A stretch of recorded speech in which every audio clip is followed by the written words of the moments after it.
Hello, in this video I'm gonna show you how you can get custom always on display screens on Samsung Galaxy Z Flip 6. In order to download a custom AOD, you can go to the settings, then over here go to themes. Over here switch to AODs at the bottom, and then if you want only free AODs you can choose top, and then over here switch from all to free. By doing so you will see only free always on displays. So let's say I'm gonna choose this one over here. And then at the bottom we have download, so we can press this button in order to download this AOD. Now you will need to use your Samsung account in order to be able to download from the Galaxy Themes store.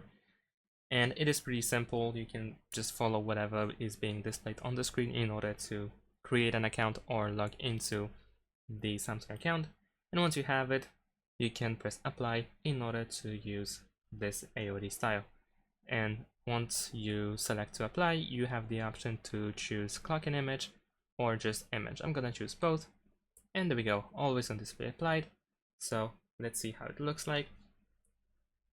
And there we go, we have our own custom always on display. Thanks for watching, leave a like and subscribe to my channel, and see you in my next videos. Bye.